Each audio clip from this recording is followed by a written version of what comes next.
contact.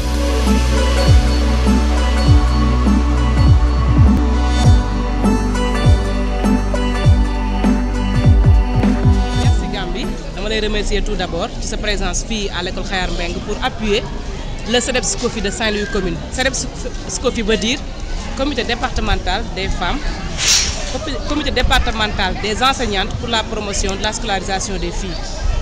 Les comités bobu tay ji man mi nga xam may sen présidente ñoo mobilisé wu parce que dañoo xol né dans tout le Sénégal problème bi ñu am moy problème pièce d'état civil pour les enfants, surtout les élèves qui sont à l'école. Xalé yoy dañuy dem ba CM2 jang 6 ans dem ba CM2 benn jour ñew ñu dem ci salle d'examen bi ñu dàq lañ ne sen tour nekk fi. Lutax lolu parce que amuñu extrait de naissance. À qui la faute du xalé bi mais wajur bi la ndax ku jur sa dom war nga ko déclarer bala ngay xalat ngenté war nga déclarer sa dom. Mais ñun jigéenu jàngalekat yi comme ay yaay lañu ay bàjjan lañu ay soxna lañu ñu ne ñun suñu wàll war nañ ko ci def ngir jàppale société parce que loolu mooy suñu taxawaay loolu tax ñu jóg ci semaine de l'école de base bi nga xam mi ngi commencé woon du 1er juin au 7 juin comme thème national bi ministre dafa déclaré ni mooy pièce d'état civil un droit pour l'enfant un devoir pour les parents les communautés les collectivités locales ñu ne ñun ci communauté bi lañ bokk donc nañu indi suñu part ci mbir mi looloo tax comité bi njëkk def caravane suñu caravane bi moom la ñu ubbee semaine bi muy le 1er juin gis ngeen caravane bi ñu wër ndar yëpp macha allah tabarfakalla ñuy remercier ñu ñu jàppale ñëpp macha allah commencé que suñu kilifa di l'inspecteur chef de circonscription de l'IEF Saint-Louis commune monsieur Goudiaby il nous a appuyé sur tous les plans moralement financièrement partout lu ñu def mi ngi ci. De remercier aussi IA, de remercier le préfet, le commissaire de l'île de Saint-Louis, le commissaire de la police centrale, de remercier aussi le directeur de la douane, Defna Loho Machallah. Nous remercier encore une fois aussi le président du tribunal départemental parce que jàppale nañu jàppale goo xamante ni ubbi nañu buntam ubbi goo xamante ni macha allah tabarakalla lu ñu bëgg am nañ ko looloo taxoon ñu organiser caravane bi bi ñu ko organiser nag dañ doon bëgg sensibiliser ndar yëpp muy góor jigéen mag ndaw.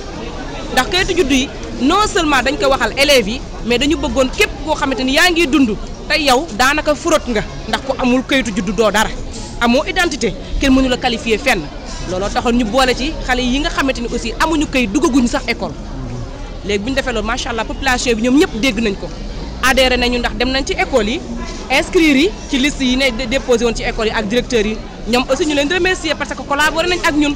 De remercier tous les enseignants et toutes les enseignantes franchement ñoom ñëpp jàpp nañ ci caravane boobu nag tey jii moo indi li nga gis nii ndax audience yi tey lañ koy organiser le 15 on avait prévu pour le 18 mais malheureusement dafa tombé ak évaluation standardisée yi léegi dañuy xaar président bu pare moo ñu jox beneen date bi nga xamante ne ñuy dem pour àggale suñu audience bi ñuy def tey jii avec le président du tribunal départemental que je remercie au passage.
Le comité départemental des enseignantes pour la promotion de la scolarisation des filles, plus connu sous le nom de CEREPSCOFI, a organisé cette année des activités.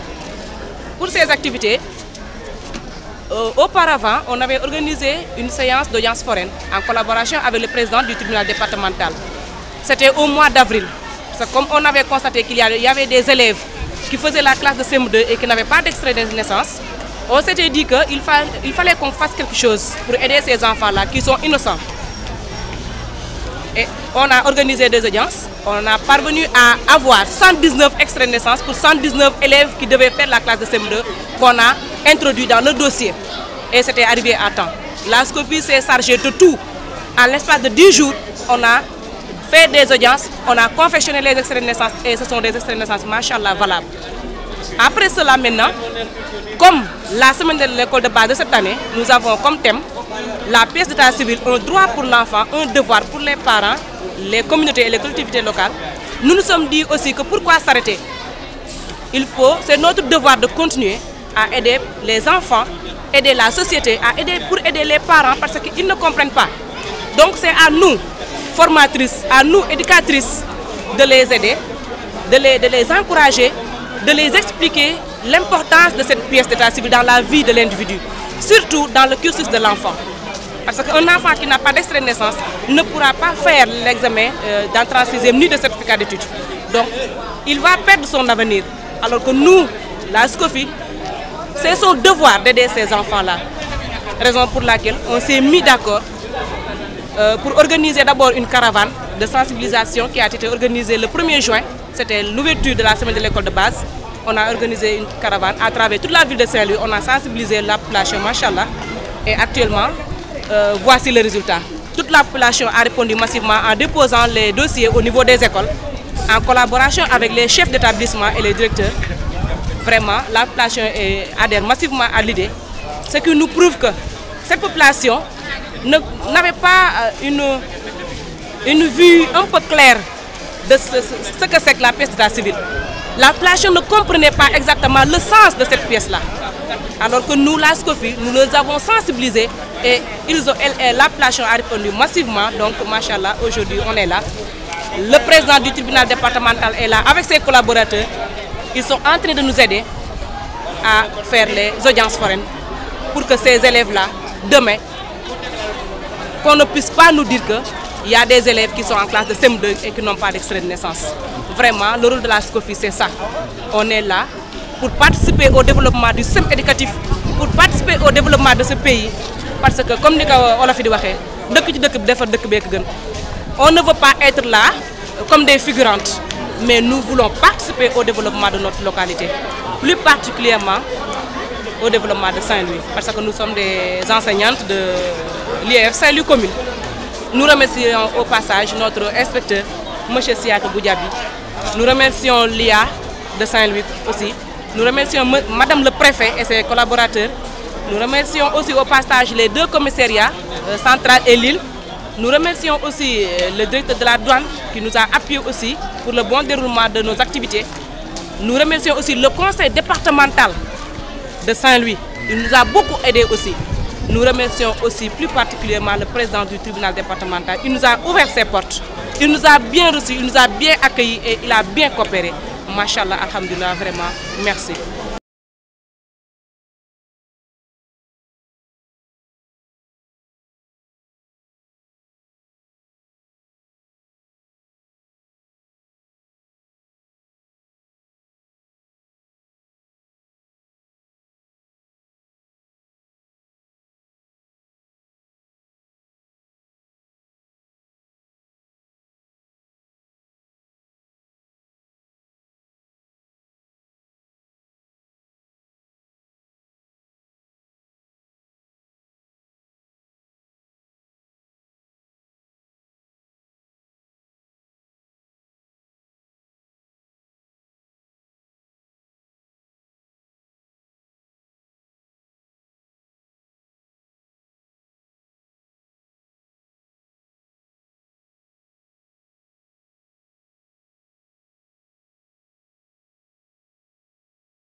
Le personnel de l'inspection de l'éducation et de la formation de Saint-Louis commune ñoom ñëpp macha allah jàpp nañ ci taxaw nañ ci def nañu sensibilisation bi fàttewuma kenn bàyyiwuma kenn ñëpp lay remercier toute la population de Saint-Louis maa ngi leen di remercier.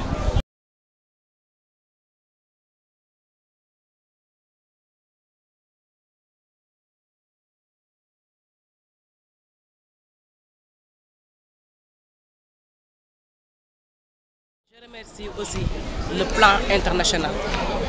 Plan international à travers son directeur. Ils nous ont beaucoup appuyés, ils nous ont beaucoup soutenus. Réalisation yu bari yu ñu def, c'est grâce à eux. Ñom aussi ñi ngi ci biir. Appuyé nañu financièrement, appuyé nañu physiquement, appuyé nañu ci tous les plans.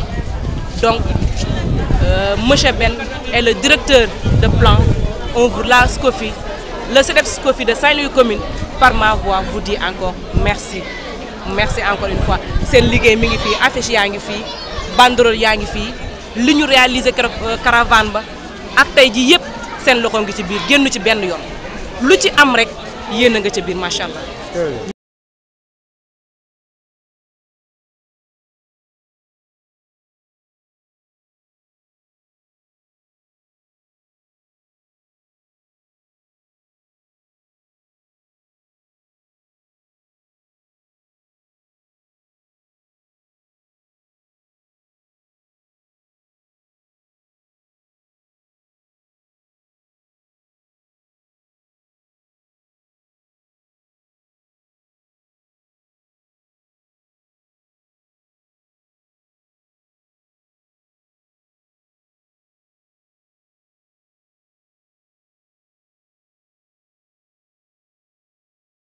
Contact.